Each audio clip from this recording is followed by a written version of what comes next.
कैसे कैसे प्रश्न है लोगों के। मैं अभी एक बात सुना रहा हूं आपको, आनंद आएगा। महाराज जी, हैदराबाद गया था अपने अपने राम करने, हमारी आपकी चर्चा भी हुई थी।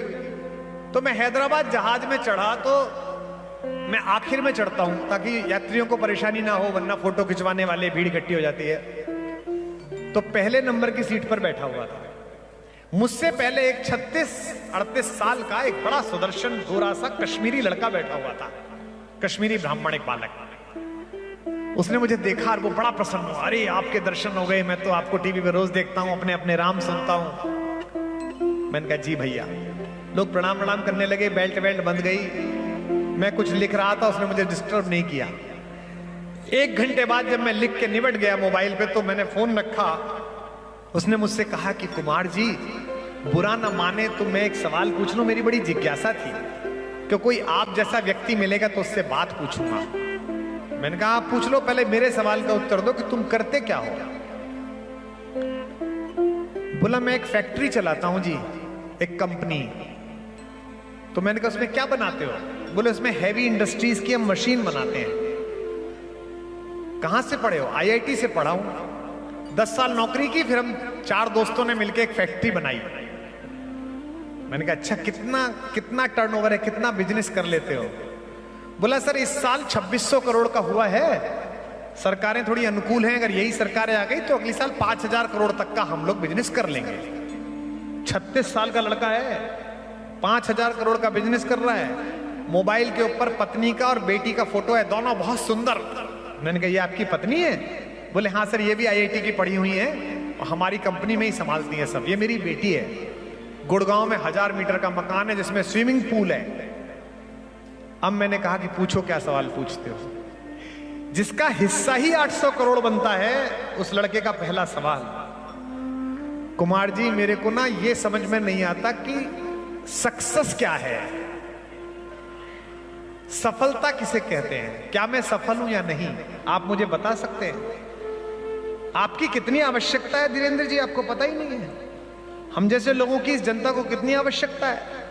36 साल का लड़का जिसके पास सफलता नामक हर चीज है। आप हेलीकॉप्टर देख के सफलता सोचते हो, वो 100 हेलीकॉप्टर खरीद सकता है। आता ही कितने का है? 30-40 करोड़ का। उसके पास तो 2600 करोड़ है। वो पूछ रहा है कि सफलता क्या है। मुझे आज तक कोई बता नहीं पाया। मैंने एक पंक्ति का उत्तर दिया, वो रोने लगा।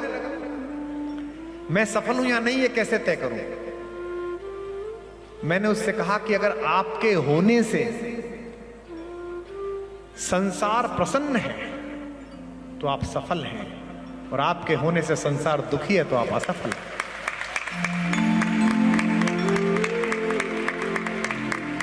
उसने कहा संसार?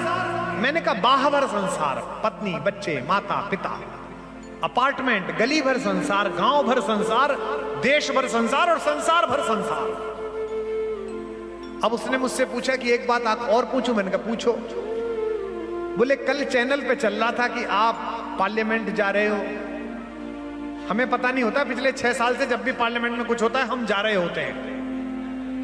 खबर चलती है कि जा रहे हैं, फिर चलती है कि नहीं गए। हमें नहीं पता चलता, उधर चलती रहती है। और अभी आप इतने मुस्कुरा मुस्कुरा के लोगों से मिल रहे हो, आपको एंजाइटी नहीं होती? मेरे को तो बड़ी एंजाइटी होती है। 400 करोड़ का टेंडर भरता हूं, रात को नींद नहीं आती है कि मिलेगा कि नहीं मिलेगा। 2600 करोड़ का भैया आदमी कह रहा है कि एंजाइटी होती है। सुनो गढ़ा वालों, ये सुन रहे करोड़ों लोग। मैं पहले नंबर की सीट पर बैठा था। मैंने कहा सामने क्या दिख रहा है तुम्हें हवाई जहाज में? बोला जी बाथरूम। मैंने कहा उसके आगे? बोले पायलट का कमरा। मैंने कहा इसके अंदर 2 पायलट बैठे? बोले हाँ। मैंने कहा ये दिल्ली से हैदराबाद ले जा रहे हैं तो इनको सैटेलाइट बता रहा है कि कहां खराब हवा है और कहां अच्छी हवा है। अगर 32,000 फीट पे खराब हवा है तो ये 30,000 पे ले जाएगा, या फिर 34 पे ले जाएगा, 33 पे ले जाएगा। हमको पता ही नहीं चल रहा है कि हमें सही तरीके से ले जाए, इसके लिए क्या मेहनत कर रहा है, इसको दिखता है आगे तक का। तो मैंने कहा मेरे लाल, ये केवल इस जहाज को चलाने वाला है जिसे मेरा और तेरा हैदराबाद तक का सफर दिखता है। जो दुनिया को चलाने वाला है उसे तेरा मेरा अंतिम सांस तक का सफर दिखता है। इसलिए उस पर भरोसा करो। इसलिए वर्षों से, सैकड़ों वर्षों से एक सुप्तावस्था में पड़े हुए इस देश को पुनर्जागरण की आवश्यकता है। प्रधानमंत्री जी ने कहा ना, काल चक्र की नई गति है, इसके साथ जो नहीं जुड़ेगा वो इसके नीचे दब जाएगा। शास्त्र को पढ़ने का यही फायदा है मंत्रियों और विधायकों, पढ़ा करो। हमने पढ़ा था महाभारत, तो हमको पता थी कि अगर मित्र दुर्योधन बन जाए तो कर्ण की तरह उसके रथ पे मत बैठे रहो, उतर के भागो, वरना ये भी मरेगा और तुमको मरवाएगा। तो तुझे तिहाड़ जाना है, तू अकेला ही जा। मेरे को तो बागेश्वर धाम जाना है अपने आप ने आराम करने के लिए भैया, मैं कहां जाऊंगा। तुझे कृष्ण जन्मभूमि जाना है, तू जा, मैं तो राम जन्मभूमि जाऊंगा। तो ये जो जागरण है, इससे बाहर निकलो, मेरा कबीर तुम्हें पुकारता है चलते चलते कल के लिए।